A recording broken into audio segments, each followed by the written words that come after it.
Rhys, I'll tell you, that first piece of pie, that was really good. Really, really good. Honestly, I could go for seconds. What about you? You gotta be fucking kidding.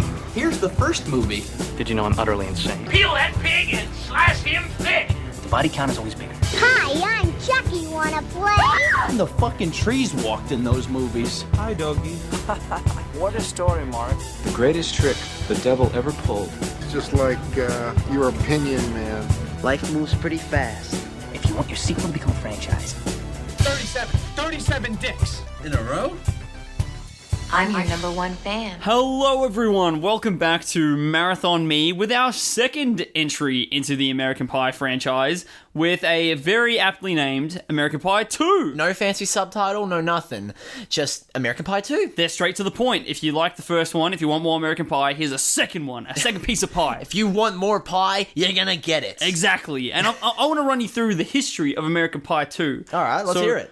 Following American Pie 1 making over $230 million, they made another one to make more money. Well, yeah, like this movie, the first one was a massive hit, especially coming off an $11 million budget. Like, they broke more than even. Insane. $230 million from 11. So, yeah, that's mad. They would be insane not to go for a second especially one. when, this movie, came out, during 1999 was a big year for movies. You know, you had, The Matrix, you had The Phantom Menace. You had, those two movies alone, humongous. And then this little, honestly, this, one would call it maybe an indie film or something like that just kind of blew up. Smaller scale, anyway. Yeah, compared to those ones, yeah, definitely. I think that it thought that its audience was going to be more focused, but instead was a lot broader than they anticipated. Yeah, definitely. Because also, especially we're looking at its box office, right? 230 million box office. That is not even including where it would have thrived in the freaking home video. Yeah, home video sales. Oh yeah. This movie definitely would have had a second life in the home video market. A lot of their audience wouldn't have been old enough to see this in the cinemas, most likely. Oh yeah. So then, it would have even burst more from that point forward. The old college campus. Seems like just yesterday my dad picked me up after my first year at college. And he said, now, you're a man. And today I get to say the same thing to my son. Turn over. Turn. Where's my big guy? Oh, no. Hey! Whoa! Get out, Dad! Jim, we got here a little early. Would you...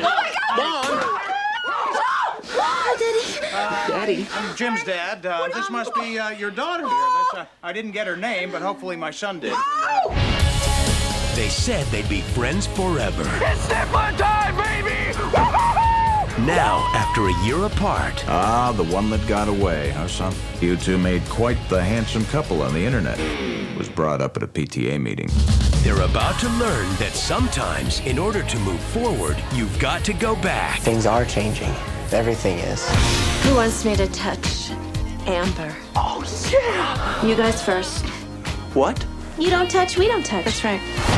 You gotta kiss. Yeah. So, and then we got a film that, in my opinion, has very little plot going on. Oh, we're gonna get straight to our first criticism. That's my main sort of takeaway from this film. Yeah. I think I thought of this while watching the movie. After watching the movie, that it just feels like a slice of life movie where it's just things happening. Things are happening, and there's no really. There are certain themes present in this movie, sure, but there's nothing really there's no big grand there's nothing really there's no end goal in this movie. The end goal of this movie is just to throw the sickest party of the summer. That's it. Yeah. That's the end game of this movie. I was going to ask you to, do a plot summary, but you pretty much did it. That's literally it. A bunch of guys, so it's the gang from the original film, and they've just finished their first year of college. Yeah. So it's their first summer break. And they're like, okay, let's go. They go to the beach, and they're like, let's throw the sickest party that we possibly can at this beach house. Because this beach house was the same place that Casey Affleck, who is Kevin's older brother, where they used to go during summer and throw the sickest parties. So that's where Kevin acts as, again, just a plot device, the person to inject plot into this. Yeah, hey, let's use this. Let's be the next generation of epic summer party throwers. And then like we don't get any more of that until the end when the party happens, right? So it's just this looming end goal that is there, and then everything that happens between these points, the beginning and the end, is just different things that occur. It's just antics and shenanigans, really. Exactly. Honestly, like this movie is like the only one that doesn't have a subtitle. It should have been like American Pie 2, Summer Vacation or something like that. Kind of like how Endless Summer. It kind of like how like Hotel Transylvania 3, it has a subtitle called Monster Vacation. Should have had something like that. It should have been called American Pie 2 Monster Vacation. Literally, yeah, I agree. That is perfect. Yeah, that is all that. At least it would have been more upfront about it. Yeah, exactly. It is a monster vacation. They're having a monster good time with their monster condoms. Yeah, there's so like it starts with another cold open. At least we do get that consistency. Yes. This one, Jim is on his like last few days of college, and he's having sex. He's getting intimate. Yeah, he's getting intimate with a person from college, and then Eugene Levy somehow makes his way into the room, and the only person that has faltered in this entire thing is the floor manager of the dorm. Oh yeah. To let him in. Everything. This wouldn't have happened if he didn't break the rules and let Eugene Levy come in his room. I hope he got fired for that. He should have. He should have, because Eugene Levy comes in and is like, "Oh, whoa, sorry guys, sorry, oh god." He could have been anyone, man. Yeah.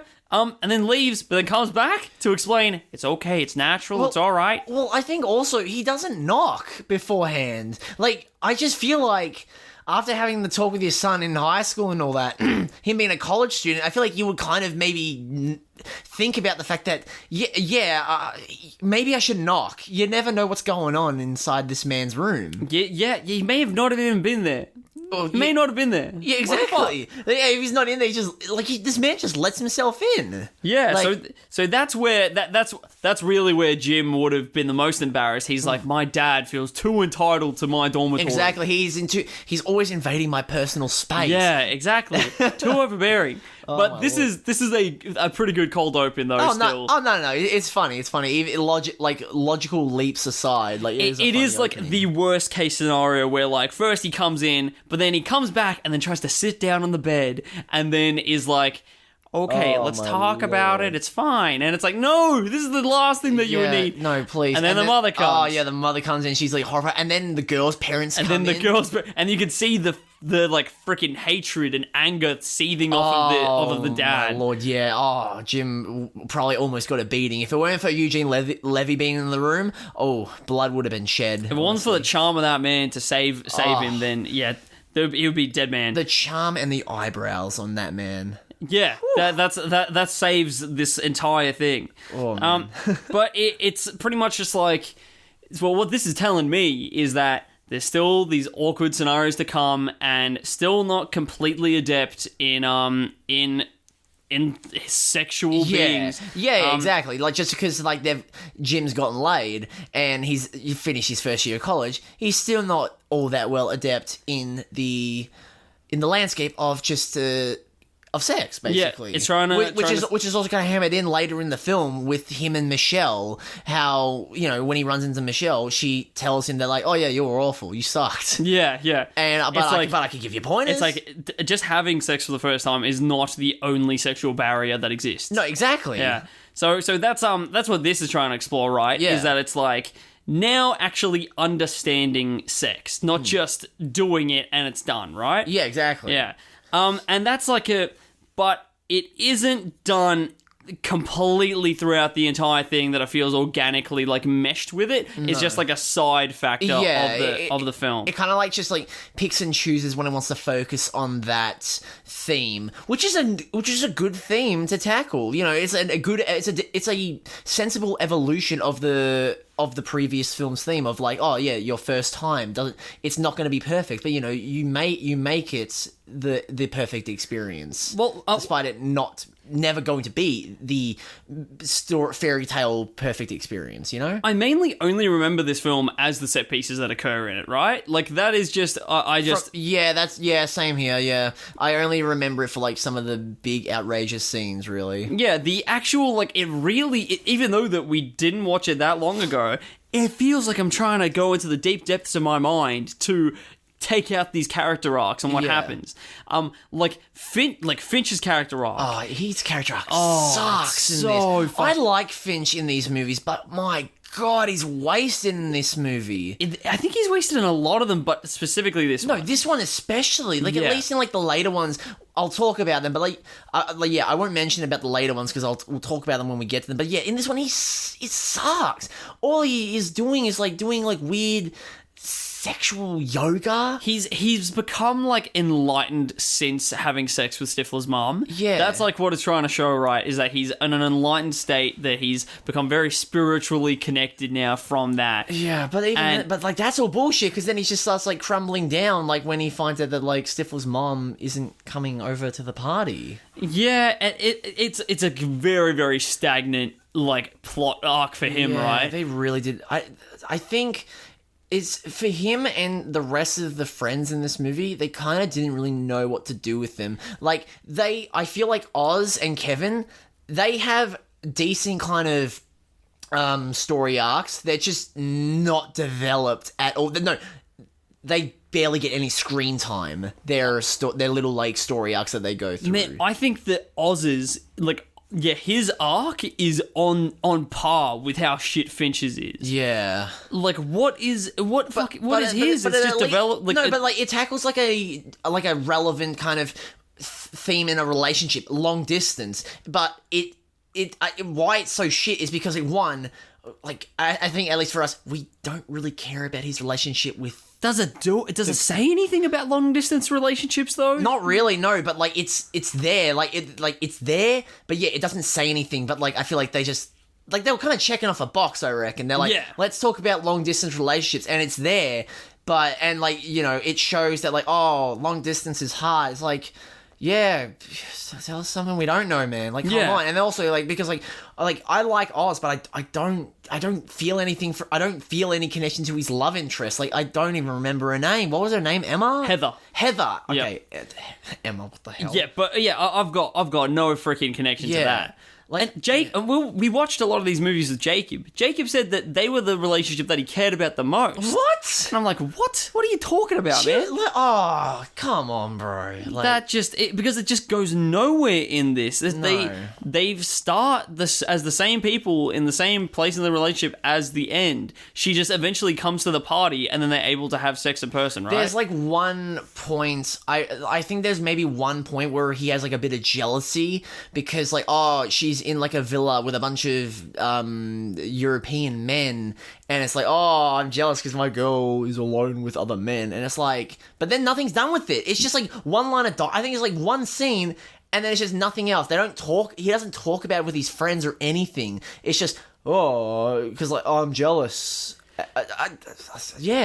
Or maybe it's not even a case at all. Maybe I'm just remembering it because I'm trying to grasp at straws as to why this stuff was included. Well, nothing is even done with the dynamic of the friends in this film, right? I don't think that they feel like friends nearly as much as in any of the other films. They all have their own individual stories going on, but they don't really intersect other than all of them want to have a good time at this party. Yeah, there's not really any kind of genuine group dynamic apart from let's throw an epic party. And even then, that's kind of not really, it's kind of skewed. They also don't even thread into each other's love lives. No, it's just about four separate dudes that happen to be friends and their love life. It's almost like an anthology in a sense. Yeah. What? Stories from the summer of 2000. Stories from the pie. Stories from the summer of 2001. Yes. What? Okay. What about bloody Kevin's story? What do you think about that? Okay, Kevin's. What little of their there's very little of Kevin in this,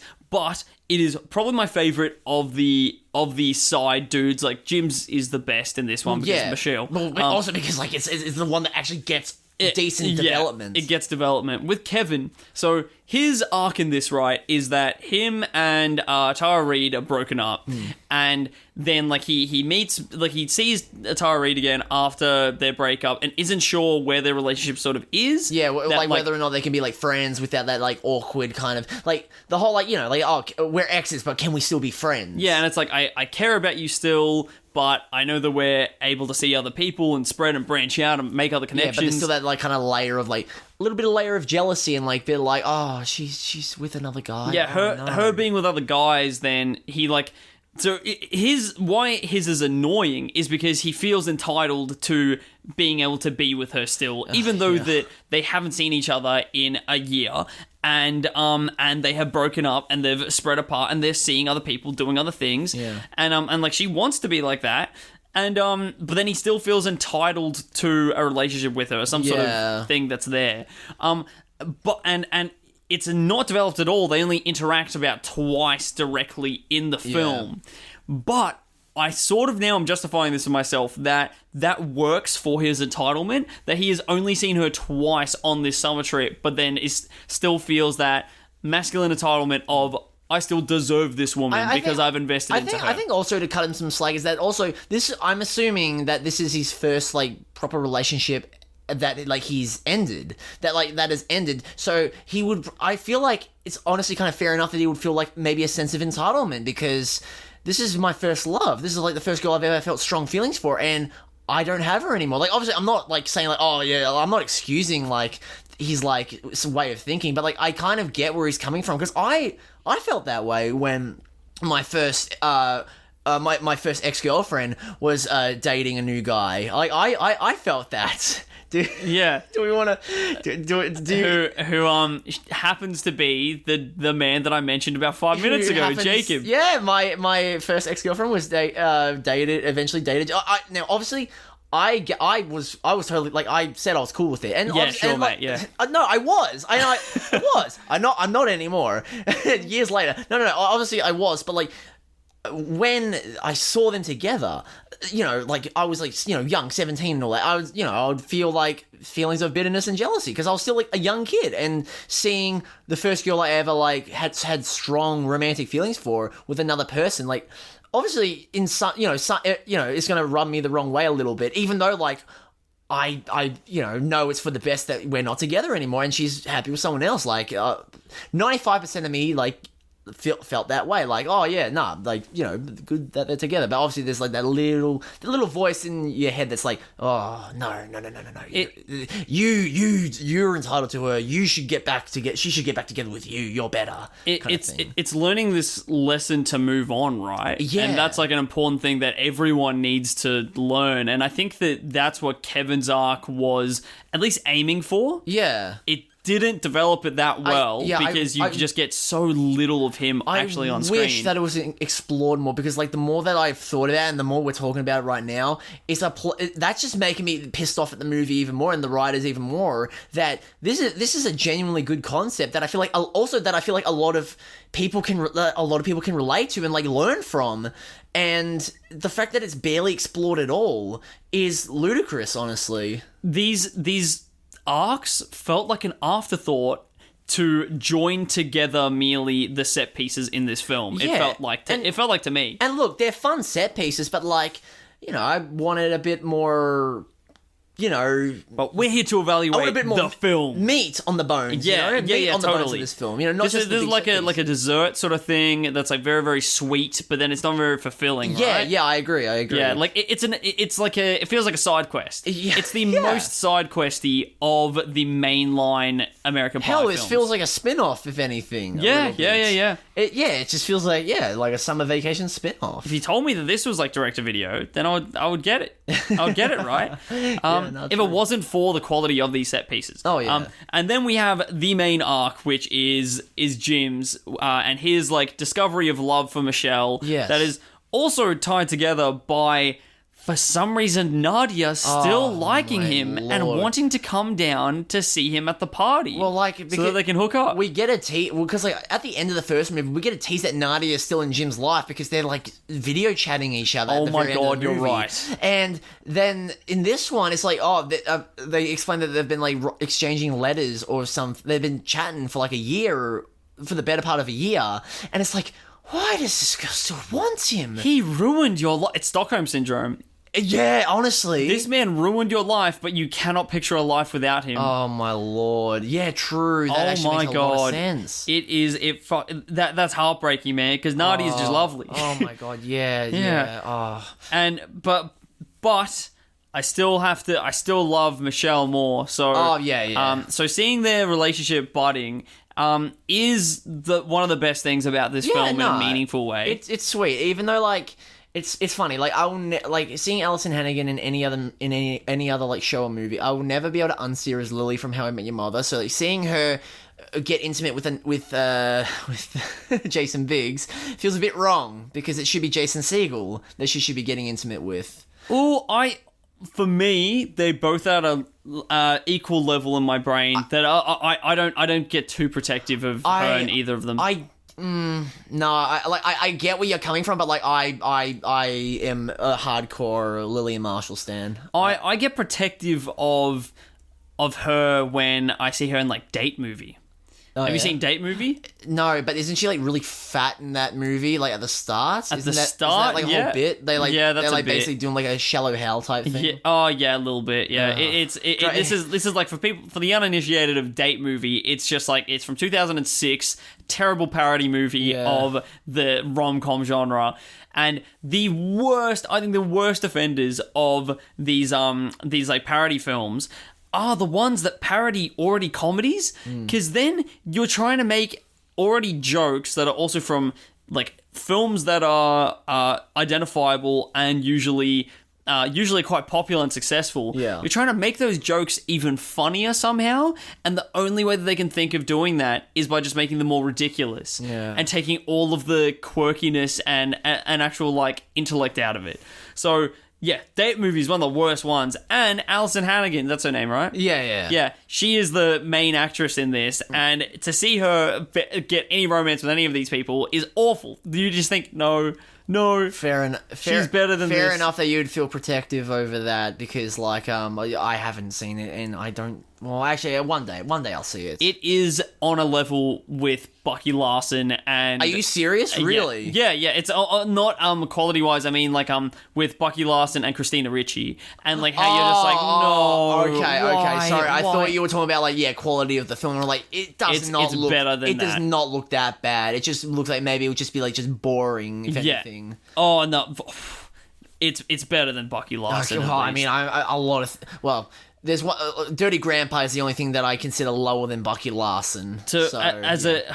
Kane and I watched the film Bucky Larson Born to Be a Star the other night. 2011 Happy Madison classic starring Nick Swartzen as the titular homegrown hero Bucky Larson. It is worse than Diary of a Wimpy Kid: The Long Haul. It is worse. It is a painful film to get through. And Christina Ricci is in it, and she's beautiful, and it's like, and I'm just, why did she do that?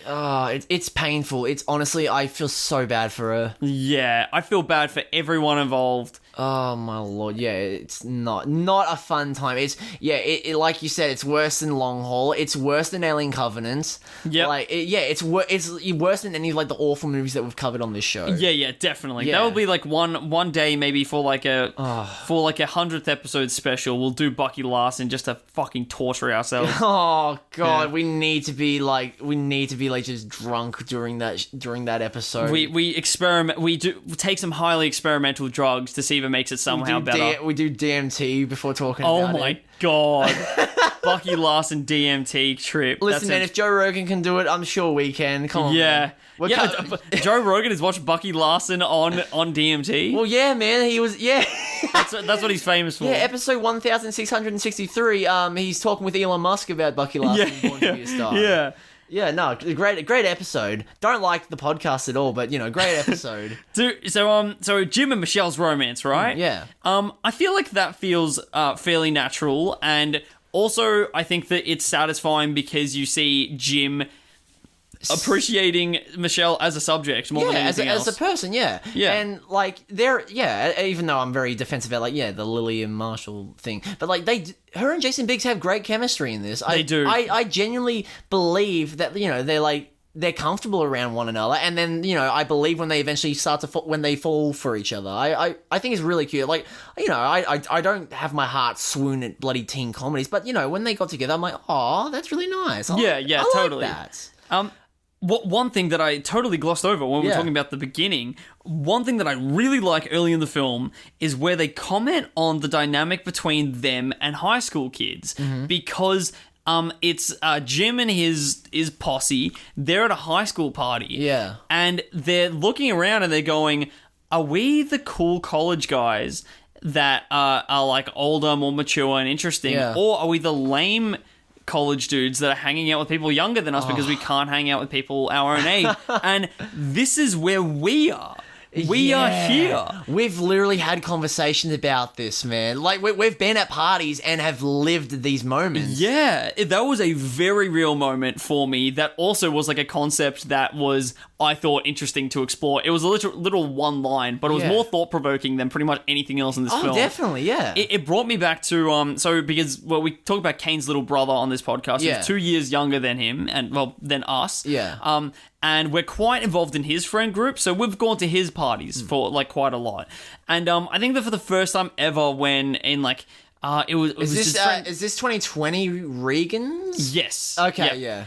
There was a party with his friend group that I went to that was like first year of uni, and I remember just like I was so excited for it.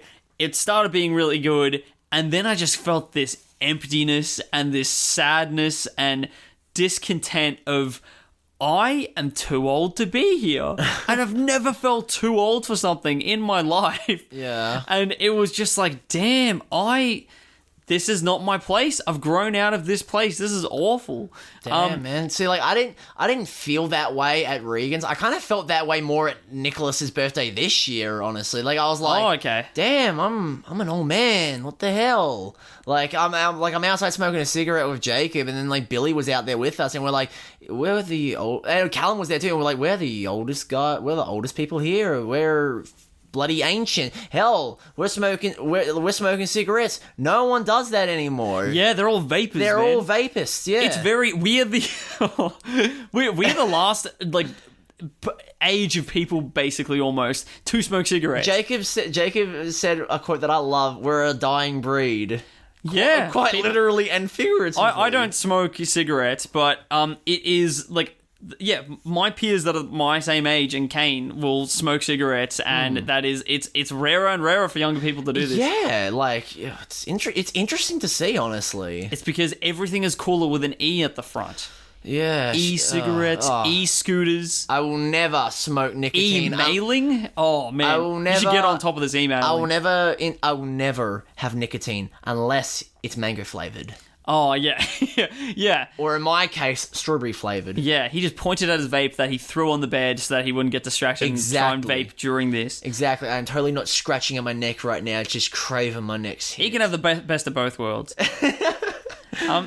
A lot of the issues in this film could be resolved by just talking about it. Yeah, but like, isn't that like real life though? I feel like, especially with like people in their late teens to early 20s, they just don't talk. They just don't talk their problems through. I'm guilty of this. I'm sure you've been guilty of this. Oh yeah. Even though I feel like you're a more sensible person than I. You are a more sensible person than I am. So I feel like you would deal with this less. But like everyone, has those moments like when they're our age where they just don't talk through their problems. Well, it is an active thing that I'm trying to focus on, which is like focusing on talking through things to like get them just out of the way and get them off my chest.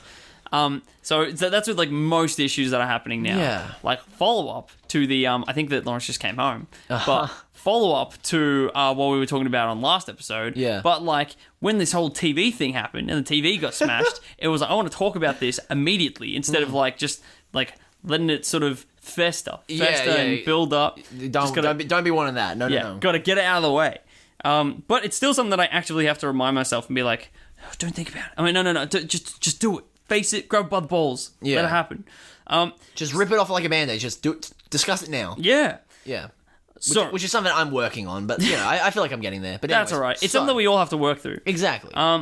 let's talk about these set pieces, right? Yeah, all right. What do you want to start off with? Probably more accurate to call these sex pieces because that's what they are in this film. Yeah, that's actually a good term that we can use for the later episodes as well. Just any of the big scenes. Sex pieces. Yeah. They're these big sex pieces. There is, so first initial Stifler's party where, we haven't really spoken about Stifler in this. He's a much more integral character in the friend group. Yeah. But he doesn't really have any, like, character arc that he goes through in this compared to the later two films where they're very Stifler heavy. Again, has no arc. Yeah. He's just, he's the more prominent color now. Yeah. He's definitely... he's still the comic relief, but just like amped up to 11 basically. And also now he feels like I think in the first one he didn't feel like he was in this friend group. Yeah, he felt like a guy that people knew, that the group knew. Well, that's the thing with like why he's in the friend group for this trip, right? Is that like they needed his car? No, because I think it was because they couldn't afford it with just the four of them, and they needed a fifth man. Oh, yes. Yeah, they couldn't afford it. Yeah. So, yeah, they're using him for... Oh, that's not nice. Poor Stifler, man. I know. He's, I'm sure deep down he's a lovely man. Which he is. Very deep down. Yeah, we will see. Yeah, deep in the Mariana Trench. He just needs a few more years to develop. Yeah. And so he gets his humiliation at the start of the film at his own party is that Harold pees on him from upstairs on the balcony. My boy John Cho, let's fucking go. Oh, the MILF man is pissing from him from upstairs. This one I could never buy into though. That like what monster is gonna piss off a balcony on the second level? Like you would see what you're pissing on. Yeah. Oh my lord. It's like I have pissed at some very odd places at a party or just a night out. You know, I mainly save it for alleyways or bushes, not for your mates' heads, man. Not for my mates' heads. You know, I'm not doing that kind of stuff. You would also be able to hear each other. That's another thing too. Is that you would be Stifler would like Harold. I'm just calling him Harold. Yeah, that's fine. That's fine. It would be able to hear Stifler's reactions from downstairs. Yeah, and then also Stifler would probably be able to hear their conversation from up top. We'll probably even hear like Harold's moaning. Because wasn't he like moaning? Yeah. So yeah, I mean, I'm sure. Listen, I think just all the blood was rushing to Stifler's other head. Yeah, exactly. His little head. Yeah. That makes sense. Or his big head, as he'd want us. Yeah. To say. Yeah. The primary head. Exactly. So yeah, that makes sense. But that's a little side thing in comparison to little appetizer. I think that the another big set piece is the lesbian scene. Oh my god, this is so early 2000s. Yeah, this written by a straight man. This feels very exploitative. Yeah, like of just like really trying to take like a very crude like young guy's dream to happen to like stumble upon two lesbians who are making out. God. And personally that has never been my fantasy of mine. Like look man, when I was 14 maybe I had that fantasy. But like watching this now, I'm just like, oh, this feels so gross. It's for the 14-year-olds out there. This scene. Oh yeah, definitely for like oh, girl kiss girl. Oh yeah, let's go. Yeah, like yeah, it's just like it just feels very exploitative. In that moment too, like all three of the boys that are like trapped in the house, who's Jim, Stifler, and Finch. Yeah. They all turn into like primal beings when they're confronted with the two women. Like they just like they usually, especially Finch, is quite composed. Yeah, this is the first time that Finch is not composed and is like, oh my god. One of the first and I think only times that we see him that down bad. Yeah, and then like later in the wedding it gets a little bit nuts. But that's for another time. We'll discuss that when we get to it. But yeah, he turns full primal being, and then the only what I do like about this scene though is the reverse of trying to make like of the two women trying to get them to kiss and touch each other. That kind of saves the whole like scene from being just really gross and uncomfortable. Tries to even the playing field a little bit. Yeah. But even then, it's so like 2001 when it's like, oh, you two boys have to kiss each other, and they're like, oh, a fate worse than death. Kissing a guy, a homoerotic act. fate worse than death. No. Which is like watching that now, watching that is it's so tame. Because I'm comfortable with saying that I kiss guys, I kiss my homies and all that. Yeah. I don't see anything wrong with that. I just think it's if you're comfortable with the sexuality, there's nothing wrong with that. Our friend group has had a casual boy kiss here and there. Exactly, as boys do. Exactly, I just think I feel if you're comfortable enough with your sexuality, you can do that and not feel weird about it. I don't feel weird about it at all. Except with you, actually. Actually, yeah, funny enough, I'm going to say this right now on the podcast. Say it. I don't feel comfortable kissing Rhys, but that's because it feels like I'm kissing my brother. I take that as a compliment more than an insult. Exactly. And apparently I'm too prickly. You are very prickly, yes. Yeah. Yeah, which is fine. I'm sure the ladies love it. But I wanted to talk. Because we're too close. It's because we're too close that he can't kiss me. Listen, man, we stay as friends and podcasters. If we get Does any not closer, go any closer than that. It's gonna get weird, man. Yeah. That scene happens and is very inconsequential. Just sort of I don't like how the lesbian couple do pop up again later in the film with Stifler's little brother at the party. Oh yeah. Do you remember that? Yeah, that's that is really weird. What the fuck happened there? That is really, really fucking weird. Yeah, I don't like that. His teenage brother shows up and is like, "Look who I found," and then has these women at his side. What did the kids say to get their attention? His game must be next level. He must teach us his ways. Yeah. Also, I just want to say that they're clearly trying with the lesbian scene. They're clearly trying to recapture the whole oh no, a lot of people are in on this intimate moment because when Oz and Kevin are outside on the radio, the frequencies get fucked up or something, and then other people. Oh yeah.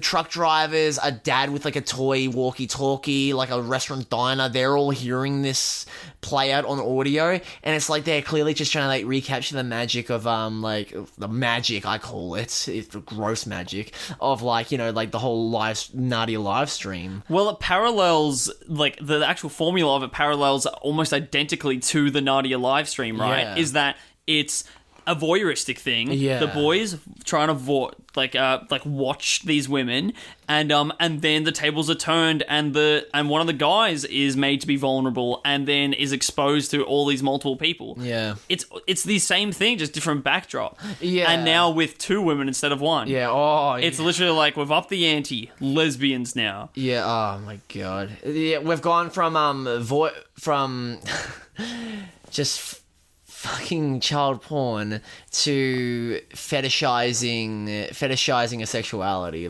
That's lovely. Yeah, it's classy. 2001, mate, gotta love it. It's a little bit better at least. Yeah, it's not illegal. Yeah. It's not illegal. It doesn't ruin anyone's life in the process. Exactly. But I think the best set piece in this film is the glue. Ah, yes, the videotape. Yeah. The Pussy Palace incident. Yeah, exactly. The Pussy Palace incident of 2001. Do you want to explain what happened? Yeah, okay, sure. So basically, early in the film, what did Stifler call himself? He called him Santa Cock or something. He's cock claws or something. I don't know. He said a funny Santa line. Something. Basically gives the boys, porno tapes, and Jim gets a nice little copy of a video classic, Pussy Palace. Oh, it's also the original is far better than any of the sequels. Yeah. Honestly, the remake wasn't too bad. Not gonna lie. Oh, the 2016 remake. Yeah. Nah, updated it for modern audiences, I think. Yeah. It was a bit graphic for my taste, but honestly, I like when it's kind of like the Rob Zombie Halloween remake. I like when a remake takes what the essence of the original and kind of folds it into a new direction. A requel sort of thing. Kind of. Yeah. Or mainly, like, I mean, like, you know, you remake something, but, like, you keep the essence of it, but, like, you do something different. That's why, like, I feel like if you're going to remake something, keep the essence of the original, but maybe do something different. It was weird that a lot of the, like, pro-Trump ideology built into it, though. Yeah. Like, especially, like, coming out around the election, it was very, very strange. Yeah, it felt very, product of it. Rewatching it now, it feels very product of its time. Yeah, definitely. Doesn't hold up as well. But anyways, we'll talk about, we'll do a series on Pussy Palace eventually. Yeah. If you search it up, it won't exist. What? Yeah, No. It won't exist, people. But basically, just letting you know in case you're researching deeply right now. Just don't search it up. You won't find anything. But basically, yeah. So Jim has a copy of Pussy Palace. He is, he starts jerking off, puts on, applies some lubricant to his member, and, doesn't even bloody look at the damn tube, and eventually realizes that he has been using superglue why he has superglue is established in an earlier scene where he smashes a lamp, fixes the lamp with superglue. So that's why the superglue's there, in case you guys were wondering why he has superglue in his room. And to quote Jim himself, he glued himself to himself. Yeah. Oh man. And this fumbling of trying to fix the situation, because he first just glued himself to his penis, and then he like tries to get the videotape out of the tape player and then glues the tape to himself, and now both hands are taken out. Oh man, Jim. So then tries to call Poison hotline. Tries to call the poison hotline. He tries to have a shower. He tries to do this, that, but not once does he try to call out for help to his friends that are living in the same place. But Rhys, it's so embarrassing. Oh my god. In that moment, I think I would find it a very funny situation. I'm sorry, guys. I need some help. I have done this very, very silly thing. Yeah, no, I could see myself. Maybe I would probably take maybe 5 minutes at the most to think of a solution that I could get out of this, by myself. If not, then I'm like, whatever. I there's nothing else I can do, guys. I have superglued myself to myself. Myself, yeah. I need help here. Oh man, yeah, no, and honestly, it's like, why would you be embarrassed about it? Like, yeah, it sucks in the moment, but like, that's a good thing to laugh about the day after. You really, you would just have to take it and run with it in that situation. Yeah. You really would have to. Like, dude, watching this, I'm like, psh, that's nothing. I've had so many kind of embarrassing stuff happen to me, and I just I look back on it and I'm like, oh, yo, that is funny. That is funny just from how ludicrously stupid that shit is. If this would happen to me, I would have my hand glued to my penis and then a hand glued to a porn videotape. I would go, you know what? This is going to make a very funny story. In not a couple of years, a day from now, this will make a hilarious story. Oh man! On the way to the hospital, almost at airport. Yeah, dude, fuck this! I'm going to Mexico. Oh god! Especially in 2001, you don't want to be going to an airport and with your hand in your cock, mate. Yeah. So I would be like, this is a very funny situation. We just we've got to get in control of this. But then, he was trying to get paint thinner, could not open the door, which I don't think would work, man. I feel like pouring paint thinner on your cock is I don't think that's a good idea. Honestly, it would cause a whole other myriad of lot issues. of troubles. I feel gross. It would at least hopefully solve that issue, just create a couple of others. But so he then went on the roof, but then the neighbors saw him on the roof with his hands on his pants, down his pants, and then the police came extremely quick. In 30 seconds. Yeah. Record police time, man. Where is this cop been in every horror movie ever? Yeah. What the hell? Of course the police come in the horror movie where you don't want them to be there. Yeah, literally. Yeah, in the horror situation. But at least in that situation, that he gets taken by an ambulance to the hospital, and this is where our boy Eugene Levy shows again that he is the greatest dad in the world. Oh my lord, yes. He is an endless freaking beam of support to this man. Even when his degenerate son has his hand superglued to his cock and Pussy Palace stuck to his hand. Yeah. He will verbally berate a woman for disapproving of his taste in film. An old disabled woman, he will berate her in defense of his son. Dude, the one shot of her where she's like looking horrified while listening to Eugene Levy, that's so funny to me. It looks like a shot out of I don't know, like something like a body horror film or whatever, where like it looks like a shot from like a Cronenberg film. It looks like she's just walked in and seen Brundlefly, you know? It is what I really like is that I feel like in moments like that a lot of Eugene Levy's lines would have been improvised.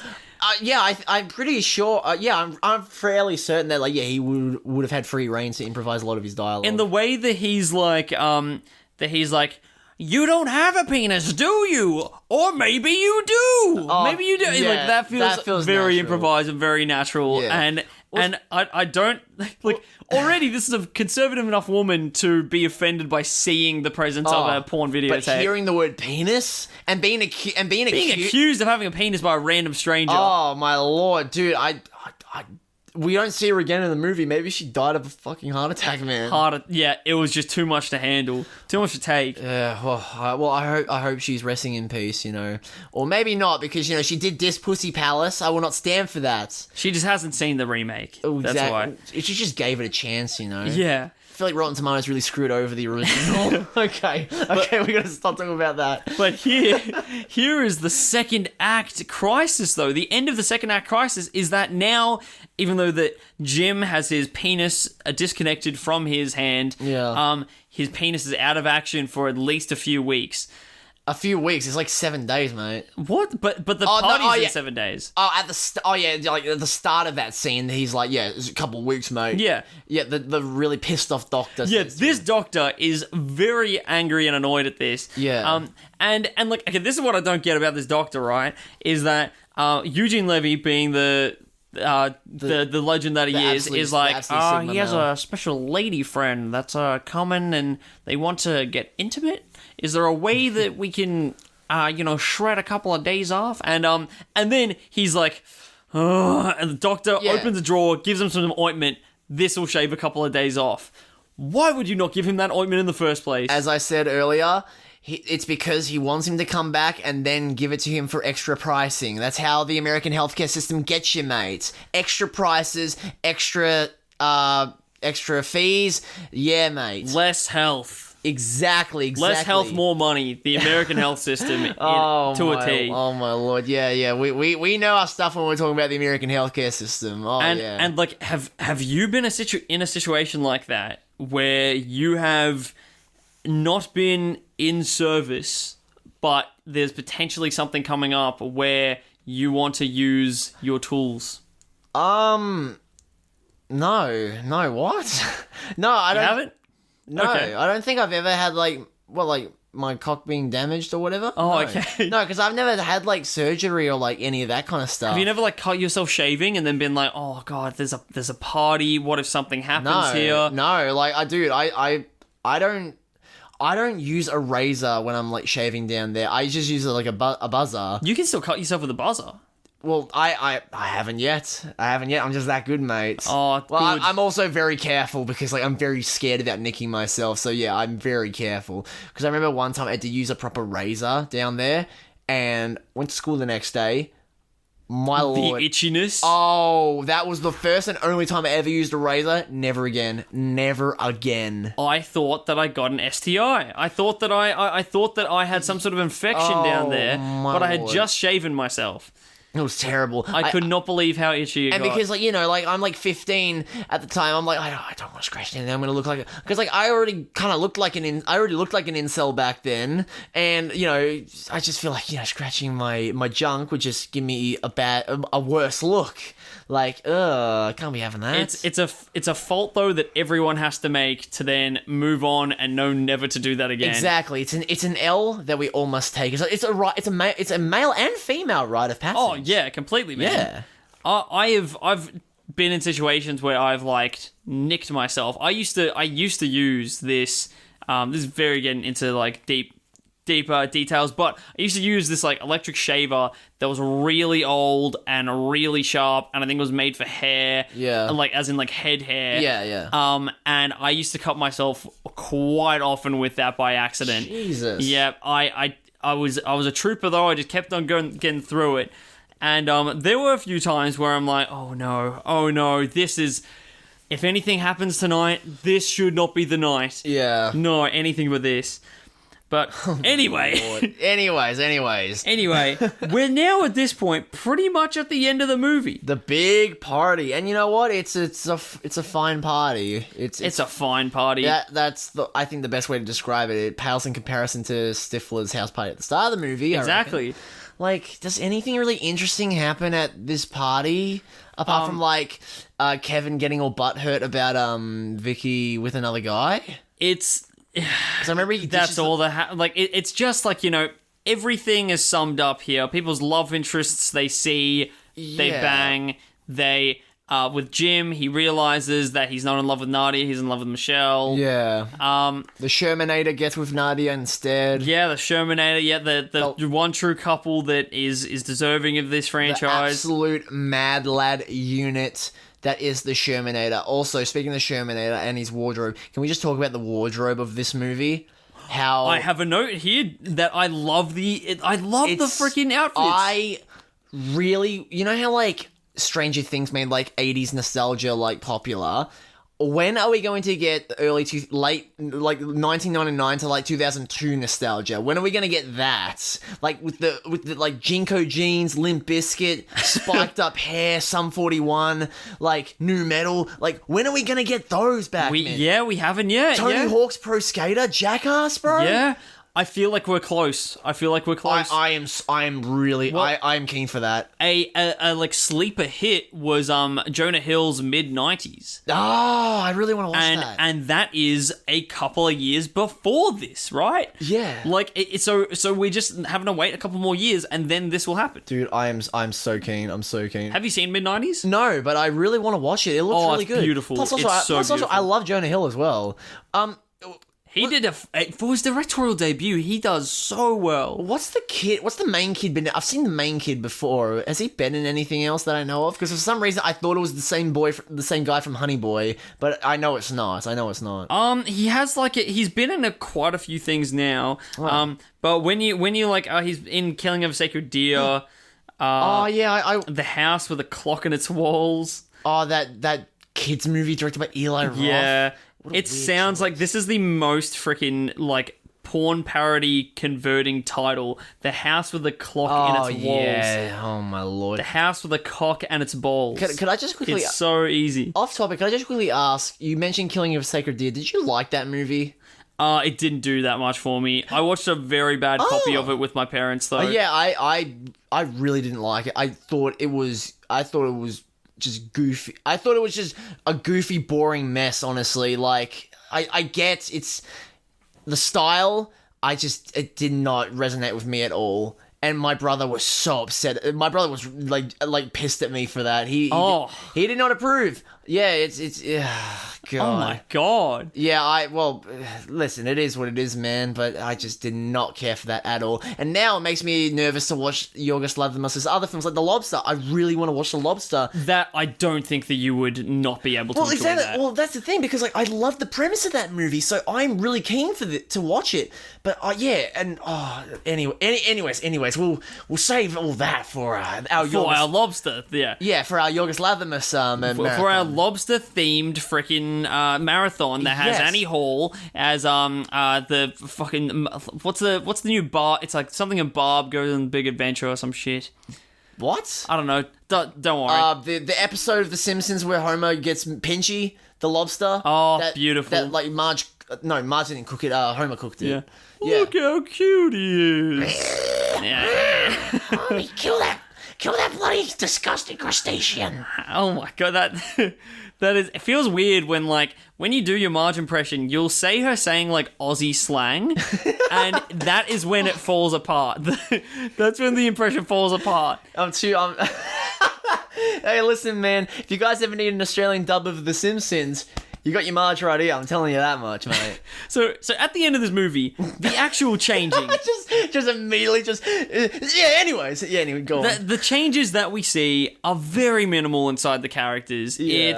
It's the biggest change is that Jim and Michelle are now together and have like their love is present. Yeah. Oz and Heather are closer now or something.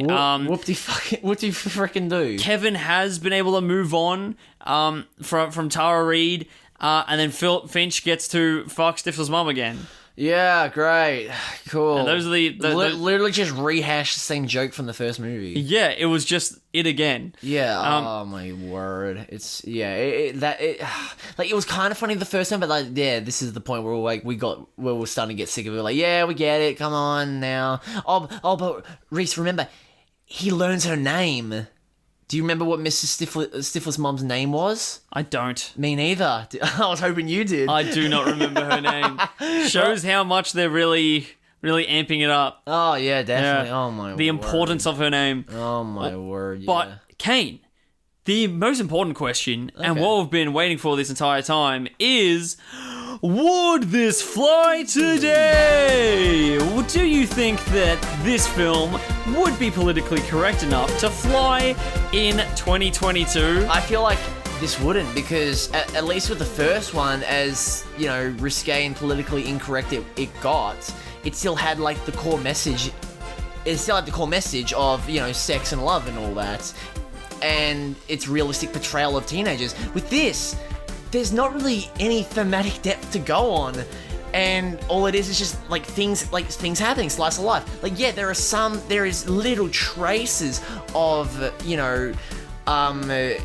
friendships with exes and long distance relationships, but they're either not explored at all or not explored enough. It's like we get almost as much dedicated screen time to like Oz's relationship and his arc, then we get more like the scene with them painting the house of the lesbian couple is longer than the combined screen time of his story. It's ridiculous. Like, they dedicate more time to that. It's insane. It's absolutely insane. Which is almost like counterintuitive to the idea of the first movie, right? Yeah. Is that it's prioritizing the sexual exploitation of it, and it's prioritizing that over the actual meaningful connections and emotions that are built. Like, I also like. There's just do I need what do I even bring up? The tasteless lesbian exploitation, the making fun of disabled kids when Jim goes to band camp and does that weird trombone solo. We didn't even tackle that. Where like there was weird. It felt like they were almost kind of making fun of a disabled person. Yeah, I don't... That scene doesn't make that much sense to me, especially at the end where Jim just randomly... So everyone's in full support of him, and then Jim just yells, "I got really big balls!" And then everyone's like, "Ooh." Like, why? And then he gets embarrassed. Yeah, like, why did you say that? Why? Like I've been proposed to say stupid... I've been compelled to say stupid things, but like, come on, that's just... that. You walked into that one, mate. You deserve the L. Yeah, that was self-flagellation right there. Yeah. He has a kink for this now. Yeah. Oh, yeah, dude, you have no idea, man. I have a theory that Jim has a humiliation kink. He definitely has it. I think that he must. Yeah. He definitely... Yeah, he's into that. He's into that kind of stuff. And you know what? If he is, more power to him. Yeah. That's all right. So overall, I agree that it's just a much more shallow sequel that has nothing to say, really. I feel like if this was the first American Pie movie, if the first American Pie had the kind of similar vibe of the second movie, I feel like it would not have done as well. I feel like it would have been a bad movie, like not a great or memorable movie. It wouldn't have had the impact in like pop culture. No, exactly. Like I feel like I think that's why while I don't love this movie, I'm a lot more forgiving towards it, because it's nothing offensively awful, but nothing stands out about it, and at its worst, at this movie's worst, it feels just very uncomfortable and gross, but not like anything that I'd consider offensively like atrocious in terms of a filmmaking aspect. It's just very like middle of the road. I think that it feels very much like all the narrative elements to this film are legitimately just a thread to make the set pieces happen. Yeah. Where it feels far more intentional, the story of the first American Pie. Yeah, no, I getcha. Even though that, I would completely believe if somebody says that the first American Pie was just made to be a raunchy sex comedy that then someone took that and then injected like a meaningful story into it. Yeah. I could believe that as well, but they rolled with it and were able to actually construct that. Well, anyways, I feel like, we're kind of really, getting to the end of this episode. However, I would just quickly like to give another piece of Kane's trivia. Kane's trivia. Games trivia. Anyways, I don't have too much trivia this time around. I do have one really interesting... No. You're gonna like this. You're really gonna like this. You know how we're talking about how a lot of the plot points were not, nearly developed enough? A lot of the storylines? Yeah. Well, there was a storyline that was cuts from the film where... It was going to have Oz and Heather cheating on each other, or at least attempting to cheat on each other. That was written out of the script. Oh, I shit you not. Interesting. Does it say why? No. I read it up. It didn't really explain why. It just said that they were going to try to cheat on each other or have the thoughts of cheating on each other. Oh, okay. Yeah, which I'm like, oh, I remember reading it and I'm like, what the hell? No, that is insane. Well, come on. At least something would have happened with them. Yeah. And it also would have, taken the approach of discussing the wandering eye. Yeah, the wandering eye. Oh, that's a cursed freaking phrase. That is a phrase that will make me laugh till the day I die. Oh, yeah. My lord. Do you want to explain why? Yeah, sure. Do I need it? I should probably not name names for this one. Yeah, just say an ex-girlfriend. Yeah, so basically an ex-girlfriend. Nearing the end of our relationship, we'll kind of drifting apart. Basically, I just was not into the relationship anymore. But I wanted to keep it moving. Keep it moving. I wanted to still make a go of it. Keep it moving. Yeah, come on. Keep it moving. Yeah, come on to it. Keep it moving. Keep it moving. No, but basically, I wanted to, just still make a go of it. But my just heart wasn't in it anymore, and I think she could tell, and, so some of the effort that I was putting in was a bit lessened, and, she eventually started developing a crush on one of my friends. I will not name names. Also, I have no hard feelings towards him because, he told me after me and this ex broke up that, hey, Kane, so basically your ex blank, she told me that she had the wandering eye for me. And he's he's so apologetic about it. And I just full and looked at him. I was eating. I'm like, huh? And then I was like, huh? And then I just started laughing. I was like, huh? Yo, what? Nah, bro, don't even apologize. That's hilarious. And so I was laughing. So clearly I was okay with it. I didn't care, but he still seemed so uncomfortable about it. And I'm like, bro, it's cool. This was months after we broke up as well. I was like, I do not give a shit, man. That is really funny to me. Oh my word. It is pretty funny.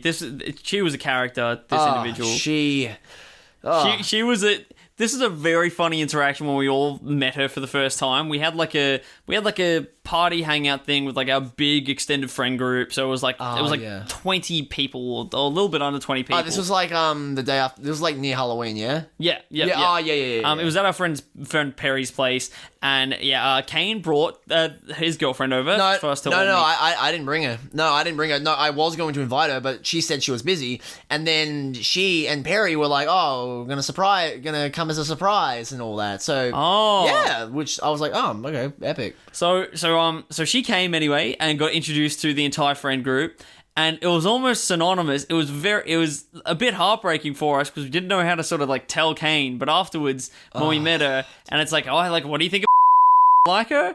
And it's like, oh, fuck, I just said the name. You fucking moron. Oh, it's all right, I'll beep it. Well, do you think she listens to these, bro? No. When we blow up, she will. Oh, no, maybe. No, but anyways, let's keep going. It's all right, burnt that bridge. Yeah. Yeah. Yeah, we both did. It's like, oh, did you like her? And it's like, yeah.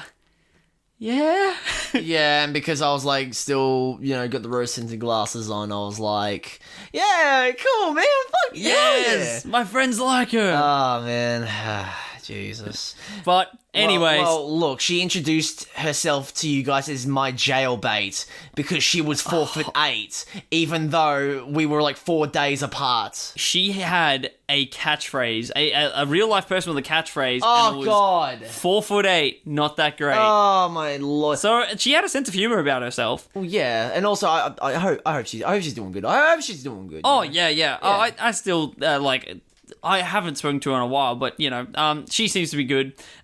Anyway, speaking of this wandering eye, when watching this movie, I could only help but get the wandering eye for the prior film.